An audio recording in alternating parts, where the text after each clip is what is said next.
नमस्कारम भाई और बहनों, आज की ये कहानी दिल को चीर देने वाली है। असम से जो आवाज़ कभी उम्मीद की तरह गूंजती थी वो आज खामोश हो गई है, और उस खामोशी के बाद जो शोर उठा है उसने पूरे राज्य को हिला दिया है। जुबिन गर्ग देनेरे, असम का वो चेहरा जिसकी धुनों पर पूरी पीढ़ी थिरकती थी, आज खुद एक रहस्य बन चुका है। उनकी मौत पर सड़कों पर बवाल है, भीड़ उग्र है, गोलियां चली हैं, लोग घायल हुए हैं। लेकिन सवाल ये है, क्या वाकई जुबिन की मौत एक हादसा थी या इसके पीछे कुछ और कहानी छिपी है? मैं हूं अमृत और आप देख रहे हैं डेडली रिएक्शन, जहां हर खबर सिर्फ बताई नहीं जाती बल्कि समझाई जाती है। आज हम खोलने वाले हैं जुबिन गर्ग की मौत से जुड़ा वो पूरा घटनाक्रम जिसने असम की आत्मा को झकझोर कर रख दिया है।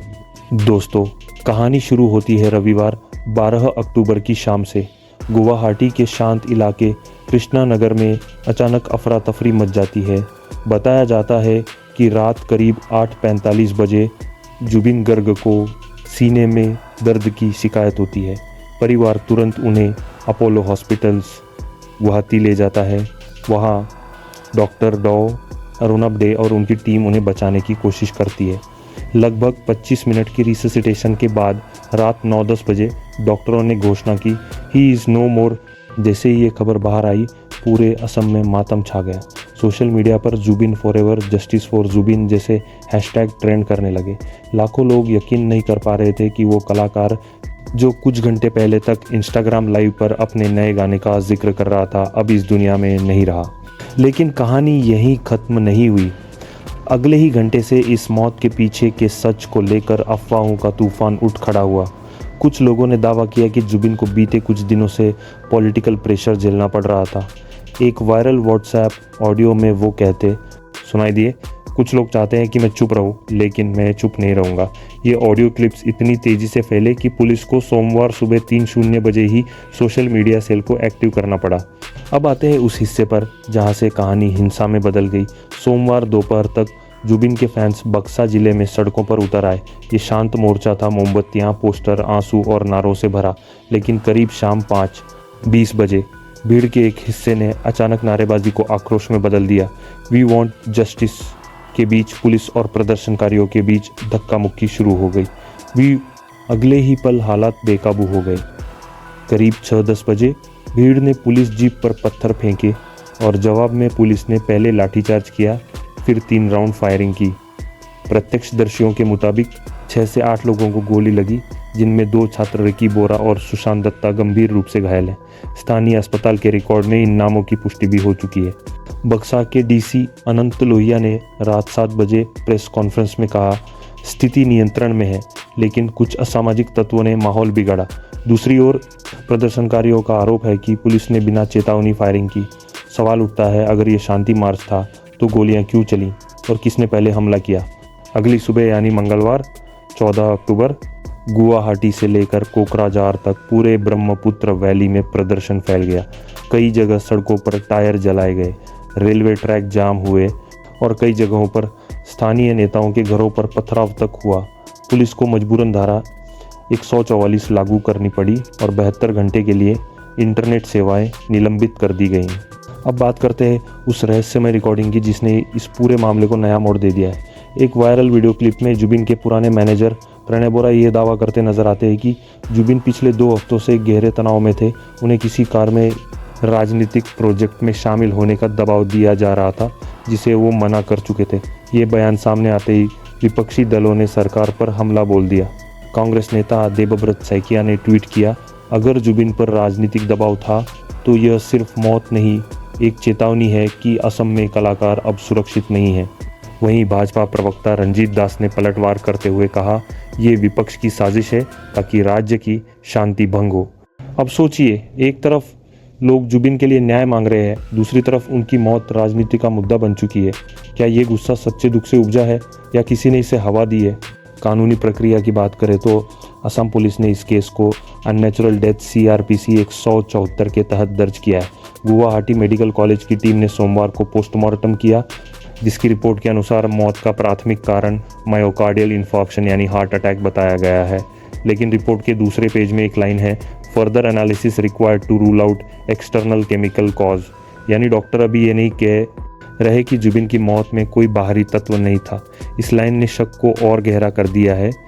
परिवार का दावा है कि जुबिन पिछले 4 दिनों से सिरदर्द और बेचैनी की शिकायत कर रहे थे। उन्होंने खुद अपने डॉक्टर डॉ बोटाकुर को कॉल किया था, जिन्होंने उन्हें एंटी डिप्रेसेंट दवा दी थी। अब सवाल ये भी उठता है, क्या ये दवा मौत की वजह बनी या कुछ और चल रहा था। राज्य सरकार ने 3 सदस्यीय SIT स्पेशल इन्वेस्टिगेशन टीम बनाई है, जिसका नेतृत्व DIG अजीत बर्मन कर रहे हैं। उन्हें 7 दिन में रिपोर्ट सौंपने का निर्देश दिया गया है। SIT ने अब तक 17 लोगों के बयान दर्ज कर लिए हैं, जिनमें जुबिन की पत्नी गरिमा गर्ग, उनका ड्राइवर विपुल बोरा ठाकुर और उनके नज़दीकी दोस्त पंकज सैकिया शामिल हैं। अब थोड़ा पीछे चलते हैं। पिछले महीने जुबिन ने एक लोकसभा सांसद के खिलाफ सोशल मीडिया पोस्ट किया था। उन्होंने लिखा था, artist deserve dignity, not orders from politicians. ये पोस्ट वायरल हुई और कई लोगों ने इसे एक राजनीतिक बयान की तरह देखा। क्या ये वही प्रेशर था जिसकी बात वो आखिरी ऑडियो में कर रहे थे? दोस्तों, यहाँ एक और एंगल उभरता है असम की म्यूज़िक इंडस्ट्री के भीतर की राइवलरीज। पिछले साल जुबिन का एक बड़ा प्रोजेक्ट कैंसिल हुआ था, जो कथित तौर पर एक सरकारी फंडिंग वाले कल्चरल फेस्ट से जुड़ा था। सूत्रों के मुताबिक उस प्रोजेक्ट की फंडिंग करीब 2.3 करोड़ थी, जिसे अचानक रोक दिया गया। क्या कहीं ये वित्तीय झगड़ा भी इस तनाव की जड़ था? अब ज़रा जनता की मनोस्थिति देखिए। गुवाहाटी, तेजपुर, जोरावत, हर जगह लोग मोमबत्तियां लेकर सड़कों पर हैं। कॉलेजों में छात्र जस्टिस फॉर जुबिन के पोस्टर लगा रहे हैं। कई जगह स्थानीय रेडियो स्टेशन पूरे दिन उनके गाने बजा रहे हैं। लेकिन दुख के बीच डर भी है। अगर जुबिन के साथ ये हो सकता है तो आम आदमी कितना सुरक्षित है? ये सवाल अब हर होंठ पर है। दूसरी तरफ पुलिस ने चेतावनी दी है कि किसी भी अफवाह या अनवेरिफाइड पोस्ट पर कार्रवाई होगी। अब तक 12 सोशल मीडिया अकाउंट्स ब्लॉक किए जा चुके हैं और 3 लोगों को हिरासत में लिया गया है, जिन पर हिंसा भड़काने का आरोप है। राजनीतिक हलचल भी तेज है। मुख्यमंत्री हेमंत बिस्वा शर्मा ने मंगलवार रात राज्य विधानसभा में कहा, हम सब जुबिन के प्रशंसक हैं, लेकिन किसी की मौत को दंगे का कारण नहीं बनने देंगे। उन्होंने ये भी कहा कि पोस्टमार्टम रिपोर्ट आने के बाद सभी तथ्यों को सार्वजनिक किया जाएगा। अब सोचिए, सरकार शांति की बात कर रही है, विपक्ष आरोपों की, और जनता जवाब चाहती है। असल में यही है लोकतंत्र का चौराहा, जहां सच्चाई, राजनीति और भावना तीनों एक दूसरे से टकराते हैं। तो अब आगे क्या? सिट की रिपोर्ट 20 अक्टूबर को पेश की जाएगी। अगर रिपोर्ट में फाउल प्ले यानी संदेह पाया गया तो केस CBI को सौंपा जाएगा। वहीं अगर इसे नेचुरल डेथ माना गया तो जुबिन की मौत एक संवेदनशील मेडिकल केस के रूप में बंद हो जाएगी। लेकिन जनता तब तक मानने को तैयार नहीं जब तक हर सवाल का जवाब नहीं मिलता। भाइयों और बहनों, हर मौत एक कहानी छोड़ जाती है। जुबिन की कहानी भी सिर्फ एक इंसान की नहीं बल्कि एक विचार की है। वो विचार जो कहता था, संगीत राजनीति से बड़ा है। आज वो आवाज़ों तो चली गई, लेकिन उस आवाज़ों की गूंज अब सवाल बन गई है। क्या सच में कला सुरक्षित है? आपकी राय क्या है? क्या ये सिर्फ एक हार्ट अटैक था या कुछ बड़ा खेल चल रहा है? कमेंट बॉक्स में ज़रूर लिखें। मैं अमृत डेडली रिएक्शन चैनल से आपके विचार ज़रूर पढ़ूंगा। और याद रखिए, अगला अपडेट अगले 24 घंटों के अंदर लेके आऊँगा, जब SIT की शुरुआती रिपोर्ट सामने आएगी। ये जानकारी उपलब्ध स्रोतों, मीडिया रिपोर्ट्स और आधिकारिक बयानों पर आधारित है।